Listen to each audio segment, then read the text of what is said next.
हम अपने YouTube channel Ravi study centre पे आप सारे लोगों को स्वागत करता हूं।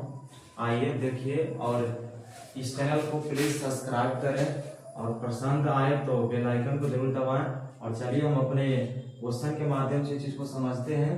मैं आपको बताना चाहूंगा कि त्रिकोणमिति का सबसे फर्स्ट चैप्टर है प्रश्नावली 8.1 और 8.1 का सबसे फर्स्ट क्वेश्चन है जिसका नाम मैं आपको बताना चाहूंगा। b बराबर 24 सेंटीमीटर और BC बराबर 7 सेंटीमीटर। तो बोधराय के निम्नलिखित का मान ज्ञात कीजिए।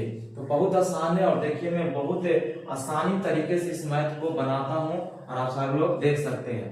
तो सबसे पहले कुछ नहीं करना है, कितना भी क्वेश्चन हार्डली हो या लो हो उसके लिए बस एक काम करना है, वो काम है क्वेश्चन पढ़ना। क्योंकि कहा जाता है कि क्वेश्चन में ही आंसर है, क्वेश्चन में ही आंसर है। तो क्वेश्चन को प्लीज एक बार, दो बार, तीन बार पढ़ें, उसी में आंसर छिपा हुआ रहता है। तो चलिए हम क्वेश्चन को पढ़ते हैं। तो कह रहा है कि त्रिभुज ABC। तो क्या करेंगे, त्रिभुज पहले लेंगे, छोटा सा त्रिभुज पार लेते हैं। तो हल पहले लिखेंगे, हल, और छोटा सा त्रिभुज पार लेते हैं। कौन सा त्रिभुज, तो समकोण त्रिभुज। तो छोटा सा त्रिभुज हो गया ये त्रिभुज। अब हम सब जानते हैं कि जो ये है दर्शाया हुआ A, B और ये क्या है C। तो हम सब ये भी जानते हैं कि जो ये खड़ा हुआ दिखता है उसको क्या बोलते हैं, लंब बोलते हैं। क्या बोलते हैं, लंब। और ये जो पड़ा हुआ दिख रहा है उसको हम बोलते हैं कर्ण। और जो ये नीचे है इसको बोलते हैं पाद, यानी पाद बिंदु, यानी आधार, यानी बेस। ये है जो हमारे पास आधार हो गया। ठीक है, अब आगे चलते हैं। हो गया त्रिभुज, हो गया ABC हम लोग दर्शा लिए। और आगे बोल रहा है कि जिसका कोण B समकोण है, B समकोण यानी 90 डिग्री, B समकोण यानी 90 डिग्री। तो जो B है ये B 90 डिग्री है, यानी 90 डिग्री। ठीक है, आगे जब बढ़ते हैं तो लिखा हुआ है AB बराबर 24 सेंटीमीटर। तो AB यानी जो ये लंब है ये दिया हुआ है 24 सेंटीमीटर। उसके बाद जब आगे बढ़ते हैं तो लिखा हुआ BC, BC बराबर 7, BC यानी आधार, ये हो गया 7 सेंटीमीटर। फिर करा आगे निम्नलिखित का मान ज्ञात करें। तो आप देख सकते हैं कि लंब मालूम है, आधार मालूम है, लेकिन क्या कर्ण मालूम है। तो जो कर्ण जब मालूम नहीं रहेगा तो हम सबसे पहले क्या करेंगे, पाइथागोरस प्रमेय के माध्यम से कर्ण निकालेंगे। तो हम सब जानते हैं कर्ण बराबर सूत्र होता है रूट अंडर लंब के स्क्वायर, यानी लंब स्क्वायर प्लस आधार स्क्वायर। हो गया लंब स्क्वायर प्लस आधार स्क्वायर। लंब हमारे पास है 24, तो इसको कर देंगे 24 के स्क्वायर प्लस आधार हमारे पास 7 है, तो 7 के स्क्वायर करेंगे। जब हम 24 में 24 से गुना करते हैं तो होता है जाकर के 576 प्लस 7 में 7 से करते हैं तो 7 7 49। जब दोनों को हम लोग जोड़ेंगे तो हो जाएगा 9 और 6 15 की 5, 7 4 11, 1 12 की 2, 5 1 बाकी यानी 6, यानी 625। तो 625 का वर्गमूल हम लोग को पता है कितना होता है, 25 होता है। 625 का वर्गमूल 25, यानी बोल सकते हैं कि कर्ण हम सबको मालूम हो गया, यानी लंब 24, आधार 7 और कर्ण 25, तीनों मालूम हो गया। अब क्वेश्चन के अकॉर्डिंग जब हम बनाएंगे तो सबसे पहला इसमें है साइन A। साइन A के मतलब ये कोण, यहाँ पे ये कोण A है। ठीक है, तो A पर से पाइथागोरस प्रमेय बोलता है कि जब A पर से जब हम लंब डालते हैं तो सामने वाला क्या हो जाता है, ये लंब हो जाएगा। पहले से आधार था लेकिन अभी क्या हो जाएगा, लंब। तो कोण A यानी सामने वाला लंब। और साइन का सूत्र क्या होता है, लंब बटे कर्ण। तो लंब हमारे पास कितना हो जाएगा 7, और कर्ण कभी चेंज नहीं होता है, कर्ण हमारे पास क्या हो जाएगा 25 हो जाएगा। उसके बाद कहता है cos A। तो cos A यानी आधार बटा कर्ण।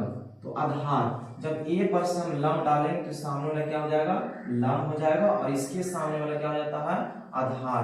तो आधार हमारे पास 24 और कर्ण सेम रहेगा यानी 25। उसके बाद दूसरा क्वेश्चन इसमें है साइन C, यानी साइन मतलब C, कौन C, ये वाला बोल रहा है अभी। तो कौन C के सामने वाला अभी क्या हो जाएगा, लंब, और ये हो जाएगा आधार। तो साइन का फॉर्मूला लंब बटे कर्ण, तो लंब हमारे पास हो जाएगा 24 और अवयव हो जाएगा कर्ण सेम रहेगा यानी 25। उसके बाद cos c, तो cos c यानी आधार बटे कर्ण, तो cos c कोण हो गया, कोण के सामने लंब और जो नीचे होता है उसको क्या बोलते हैं आधार, यानी 7/25। तो हम लोग देख लिए ये फर्स्ट क्वेश्चन है, बहुत आसानी तरीके से हम फर्स्ट वाले क्वेश्चन को पूरे अच्छी तरीके से आपने समझा, तो सेकंड क्वेश्चन भी आप उतना ही बेहतर तरीके से समझ सकते हैं जितना कि आप फर्स्ट वाले को समझे। तो चलिए सेकंड क्वेश्चन है, बोल रहा है कि आकृति 8.13 में tan p minus cot r का मान ज्ञात करें। तो आकृति हमारे पास ये है 8.13 आकृति है, जिसमें आपका दिया हुआ है पी क्यू 12 सेंटीमीटर और पी आर 13 सेंटीमीटर। तो हम सब जानते हैं कि हमें क्या निकालना है, क्यू आर यानी आधार बेस ज्ञात करना है। तो सबसे पहले क्या करेंगे, बेस निकालेंगे, यानी क्यू आर बराबर क्या हो जाएगा, root under P R square यानी कर्ण स्क्वायर माइनस के पी क्यू स्क्वायर यानी लंब स्क्वायर।